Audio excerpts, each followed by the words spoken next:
Aziz Mbaïda, un élève, co-élève. قرينا التحضيري بجوج دونك سبقتو هذه المره قلت انا قبل ما يقولها هو حيت كنقولها دائما دونك سبقني. قرينا التحضيري بجوج دونك قرينا التحضيري بجوج واخا انا تنبان كبير عليه. Donc, depuis ensemble. خصنا نجيبوا لهم ديك لا فوتو ديال القسم باش مازال التصوير باقا واحد التصويره ديال وي الفو والله لا بروشين فوا جو في لا فير. نوريكم اول واحد لبس كومبلي في التحضيري راه هو لابس كومبلي وحلومه هذيك الصنداله حلومه كتعرفوها.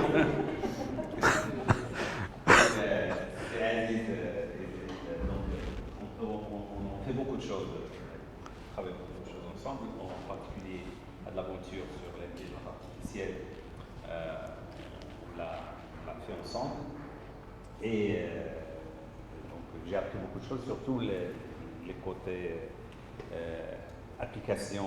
J'ai transformé ma manière de voir la géologie.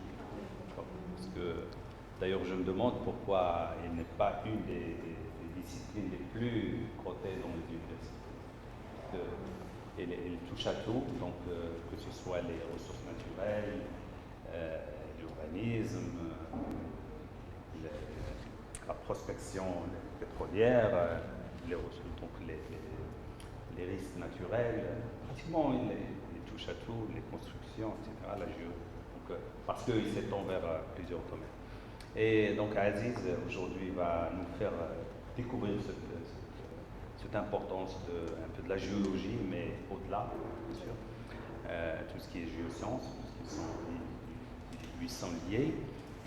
Il le fait à chaque fois avec brio et surtout avec une pédagogie qui nous rapproche parce qu'il sait très bien que nous, on n'est pas forcément des géologues, des géotechniciens ou des géophysiciens, mais en fin de compte, je pense qu'il y a quelque chose qui nous unit tous, c'est qu'on traite l'information et c'est un petit peu ça qui va peut-être nous aider à comprendre, et puis surtout que c'est ça qu'il est en train de mettre en place au niveau de l'université d'Ibn Tufail et aussi au niveau du Maghreb, parce qu'il s'inscrit dans beaucoup de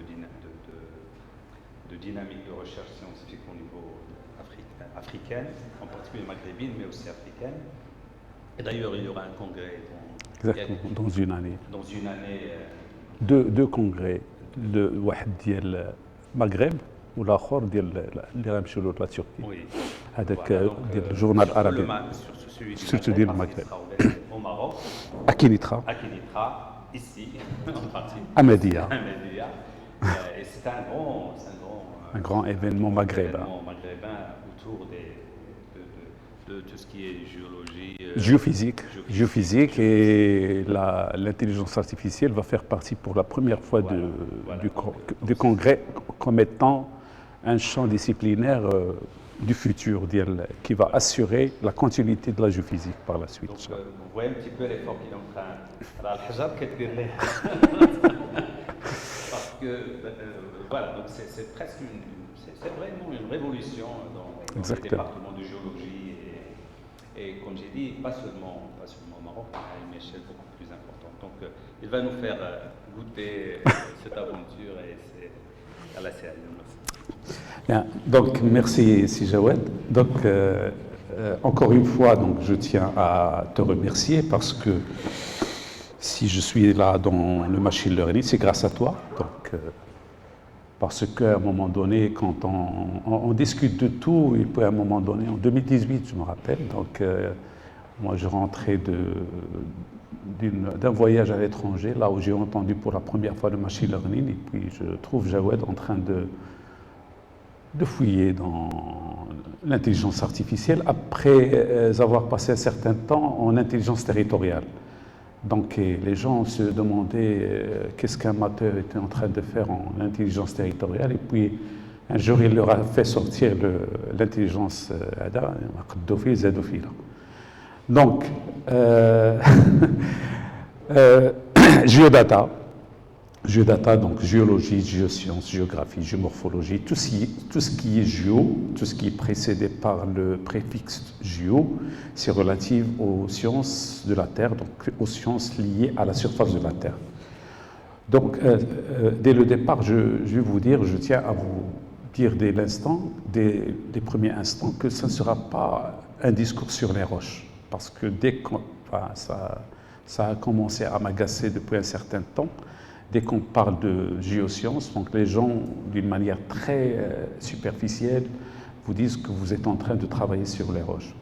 Ben, ce n'est pas pour échapper à une réalité, mais on travaille, c'est vrai, sur la roche en tant qu'individu, mais ce qui nous intéresse, c'est beaucoup plus que la roche, c'est ce qu'elle contient.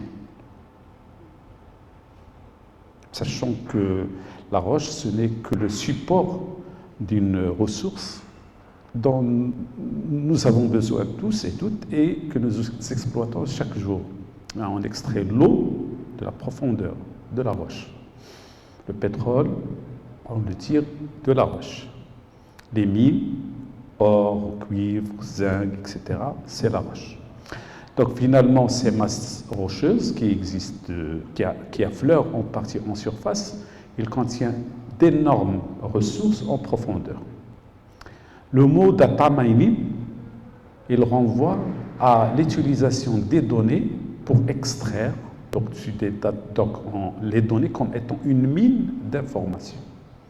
L'image est exactement la même quand il s'agit des géosciences. La roche, elle est la mine d'une richesse. Elle est le support d'une richesse. Donc on étudie la roche comme étant un support d'une richesse.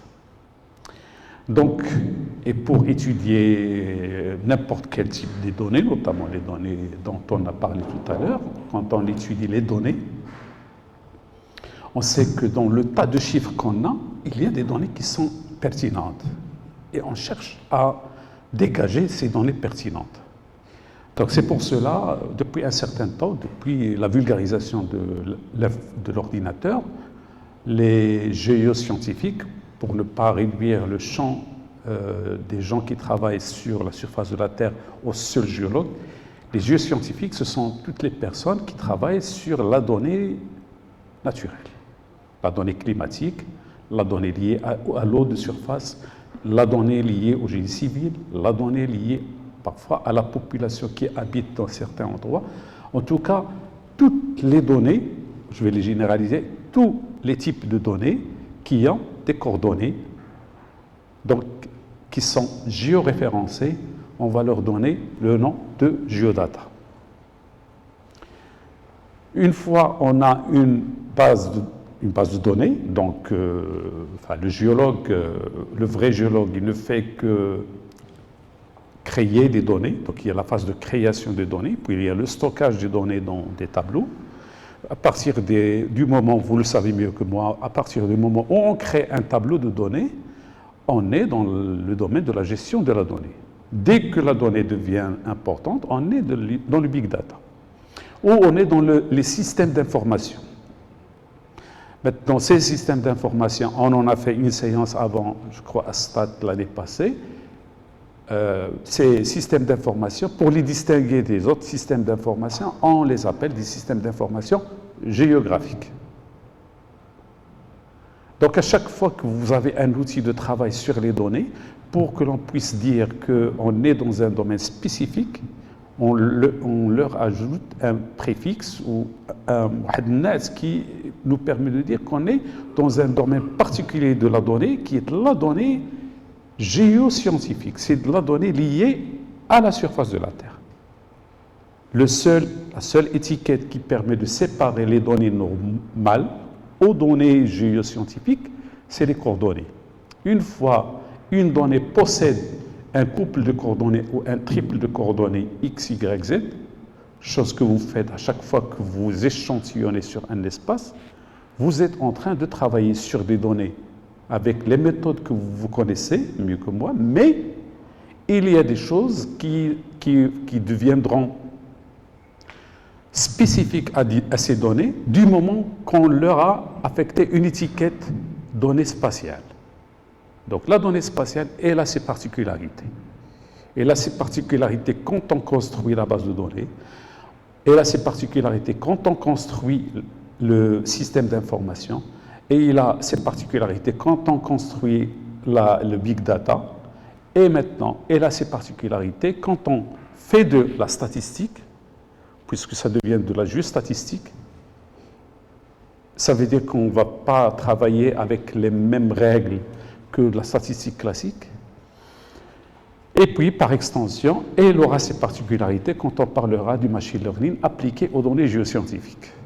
On est avec mon équipe qui sont associés avec moi dans cette intervention, Mouad Kashish, doctorant, Madame Atiq Fahmi, physicienne, et Dabouno, que j'ai le plaisir maintenant qu'on est en plein vidéo de dire qu'on partage ces choses-là depuis qu'on était Taderi.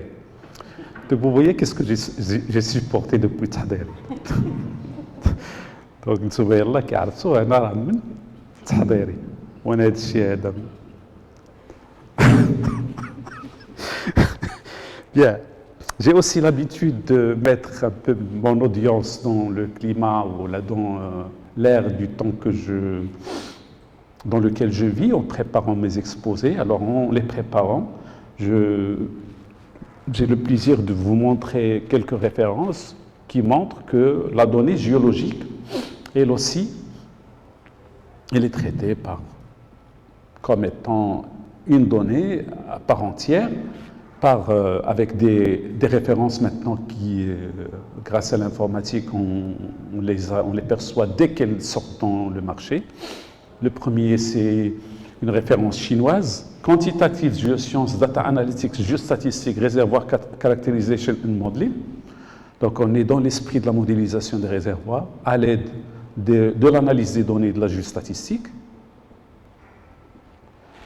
Il y a les statistiques appliquées sur les données des sciences de la Terre. Il y a la logique floue en géologie. C'est une branche de l'intelligence artificielle qu'on va traiter prochainement. Et puis, il y a la fameuse référence application des méthodes intelligentes en géophysique, qui est vraiment une référence très importante qui contient beaucoup de choses que j'aurai le plaisir de vous présenter aujourd'hui. Et puis, la dernière référence, il renvoie à l'analyse spatiale, qui est une branche de l'analyse des données, qui met en relief cette référence. Je l'aime beaucoup parce qu'elle part de la donnée, sa transformation en information, et puis la manipulation de ces données de telle sorte que, à partir de ces données, on peut extraire de l'information, mais aussi on peut calculer des incertitudes, chose que pour les géoscientifiques classiques, quelque chose d'extraordinaire, parce qu'auparavant, on était dans le descriptif, donc il était impossible de croire qu'on peut quantifier et calculer une incertitude. Donc maintenant, ce que je vais essayer de vous montrer, c'est que tout ce qu'on fait, c'est de la modélisation des données spatiales et une modélisation assortie d'un calcul d'incertitude sur un phénomène spatial qui, il y a quelques années, on croyait un phénomène totalement aléatoire. Maintenant, on a une compréhension beaucoup plus approfondie que ça, et on dit que le phénomène spatial, ce n'est pas totalement aléatoire, c'est aléatoire dans une certaine mesure. Et tout le travail consiste à connaître la limite de l'aléatoire et à la délimiter par rapport au domaine de phénomènes structurés. Donc, il y a une part structurée de l'information et une part aléatoire, et l'analyse des données permet de faire la part de ces deux choses. Alors, vous constatez que je suis un peu lent au début, parce que je sais que la plupart d'entre vous sont en train de découvrir la donnée spatiale pour la première fois. Mais je sais que par la suite, ça sera votre domaine principal d'application, parce qu'il y a la donnée spatiale, elle existe. Il y a une ambiguïté concernant les objectifs, concernant les moyens de travail. Je vais essayer de... Alors, de nouvelles références pour cet exposé, des références de 2020 ou de 2020. Le titre, il est surprenant. 17 Years of Machine Learning in Geoscience. Ça veut dire que pour les géosciences, Le machine learning, ça ne date pas d'hier. Ça date de 70 ans. Donc, ce n'est pas vraiment extraordinaire. Finalement, nous qui croyons qu'on découvre quelque chose, des choses qui existaient il y a 70 ans. Mais on va voir sous quelle forme. C'est la forme surtout qui nous intéresse. S'il n'y avait pas l'Internet, on ne pouvait pas voir un travail de 2020 qui parle d'une science qui existe depuis 70 ans et qu'on manipulait d'une manière ou d'une autre. Mais on ne savait pas que c'est de l'intelligence et en plus c'est de l'intelligence artificielle. Alors, deuxième planche que j'ai tirée de cet article qui m'a aussi interpellé, sur laquelle on a discuté moi et Jawed longtemps et Mouad aussi, c'est un peu cette charte qui dresse la succession de l'apparition, du développement du concept de machine learning dans le temps. Et vous voyez tous les termes qu'on manipule, les nearest neighbor, la différenciation automatique, les neural network recurrent, les convolutional neural network, avec leur date d'apparition, le random forest, le support vector machine, le torch library. On est en 2000. On est en 2015, c'est le TensorFlow Library, le libSVM, etc. La juste statistique, elle est là. Les années 50, avec ce mot, le crigeage, qui est maintenant pour vous un mot étrange. J'espère que dans 30 minutes, il sera un mot tout à fait adapté, réhabilité, parce qu'on va montrer qu'il consiste tout simplement à utiliser les données pour extraire de l'information ou pour généraliser de l'information, ce qui est le cœur du concept du machine learning, c'est l'utilisation des données pour la généralisation de l'information, que ce soit une image, que ce soit un phénomène qu'on connaît en partie, tel que celui qui a été présenté par Sib Ahmar hier, la reconstitution de l'image à partir d'un fragment d'image. Donc, le crigeage, donc quand je dis géostatistique, en grande partie, cet algorithme, c'est le cœur de la géostatistique. Et vous voyez qu'il est situé à la même période que l'apparition du neural network. Donc, il y a une évolution parallèle entre une approche de quantification de la donnée géospatiale depuis les années 50, et on va voir pourquoi les années 50, parce que c'est les années où il y a eu un boom de l'exploitation minière, surtout en Afrique du Sud. C'est pour cela que en Afrique du Sud, ils sont beaucoup plus riches que nous, parce qu'ils se sont rendus compte de l'importance de ces approches quantitatives bien avant. Et l'ingénieur qui a développé ça, il s'appelle Krige. C'est pour cela que la méthode, il a porté son nom, porte son nom. Et maintenant, partout dans le monde, on utilise le mot crigeage pour signifier qu'il y a une méthode de généralisation de l'information fragmentaire à un espace donné. Donc ça concerne un petit peu l'historique de la géostatistique par rapport à ce qu'on connaît en machine learning, et puis une autre référence qui date de 2019, qui fait une comparaison entre la géostatistique et le modèle de machine learning comme des prédicteurs pour les sols organiques, avec une focalisation sur l'incertitude ou l'estimation de l'incertitude. Donc tous les ingrédients du machine learning sont là, et même il y a une comparaison. Ça veut dire quoi une comparaison? Ça veut dire qu'il y a un choix à faire. Quand on a de la donnée spatiale et on veut la traiter, on a un choix à faire entre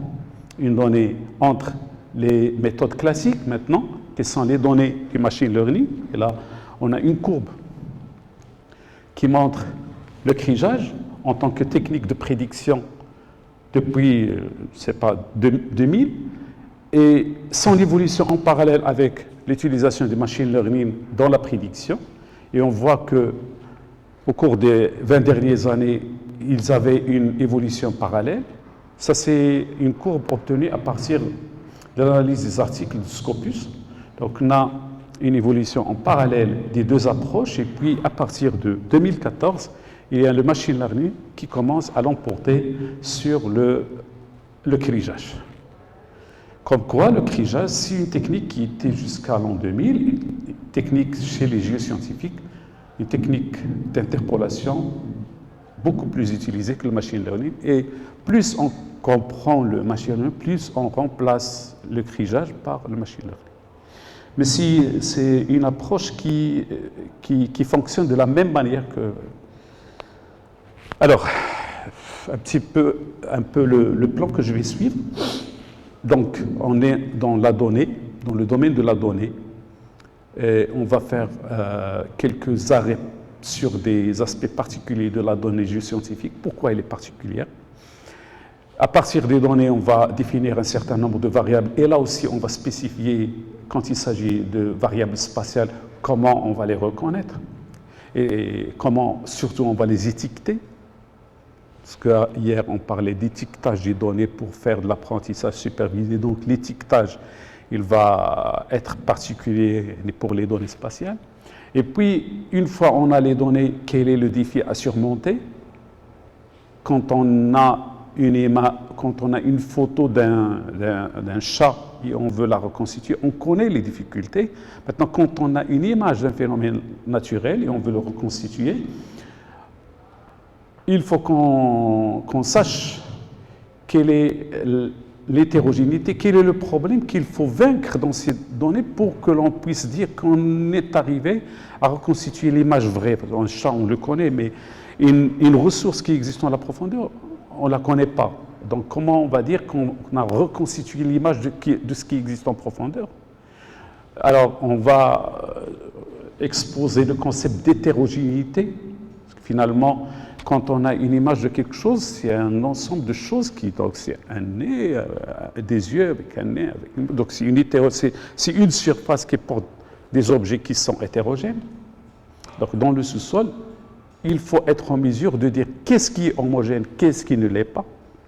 Donc la notion d'hétérogénéité dans tous les concepts d'image, la notion d'hétérogénéité, c'est une notion fondamentale. Reconstituer une image revient à comprendre ces hétérogénéités et surtout à quantifier les espaces pour lesquels il y a une certaine homogénéité. D'où ce que Sib al-Ahmar a exposé hier, la notion de similitude et de différence entre les objets d'une image. Et on va voir les géoscientifiques comment ils ont pu vaincre ce phénomène avec le crigeage depuis les années 50. Ils ont manipulé les hétérogénéités du sous-sol depuis les années 50. Donc vous voyez que jusqu'à présent, je n'ai pas évoqué les roches. Vous ne voyez pas, vous n'allez pas voir de roches dans l'exposé. Vous en faites pas, c'est promis. Vous n'allez pas voir de roches. Les roches, ils ne seront pas contents parce que les roches, alors, les données. On aurait pu parler de Smart City et de l'espace et de la... De tout.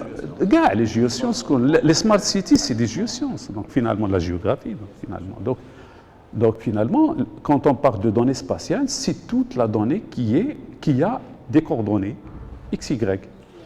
Ça fait tout simplement. Alors, donc les géosciences, ce sont des échantillons. Ce sont des échantillons, mais aussi, bon, j'aurais pu mettre une ville, j'aurais pu mettre une plage. Mais pour utiliser, si vous voulez, le langage que tout le monde, toutes les personnes qui ont pratiqué un peu la statistique savent, donc il s'agit d'un langage qui utilise le même concept de la statistique, à savoir une population statistique, des individus statistiques, des caractères statistiques ou des variables statistiques et des échantillons. Donc on a un espace échantillon à l'intérieur d'une population et l'idée c'est de passer de l'échantillon à la population, c'est de reconstituer la population à partir des échantillons, l'inférence statistique. Comme je dis toujours, en géologie, on ne fait que de l'inférence. À partir de quoi? À partir d'échantillons. C'est ce qui constitue notre travail journalier. On a des échantillons et notre travail est réussi quand on reconstitue la globalité à partir d'une partie.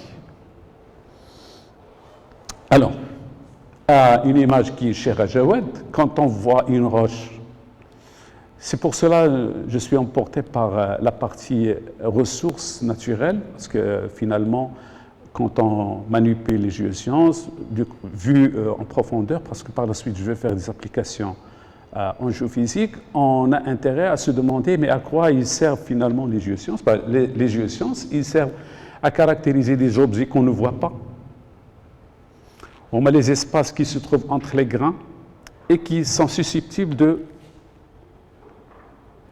contenir des ressources. Donc ce sont des choses qu'on ne voit pas. La ressource en profondeur, on ne la voit pas. Donc c'est quelque chose de caché et qu'on va caractériser à partir de choses qu'on voit. Donc on est toujours dans cette logique de créer ou à partir des données, de passer à quelque chose qu'on ne voit pas, qui est caché dans la donnée. C'est pour cela le mot data mining, ça résume un petit peu ma façon de...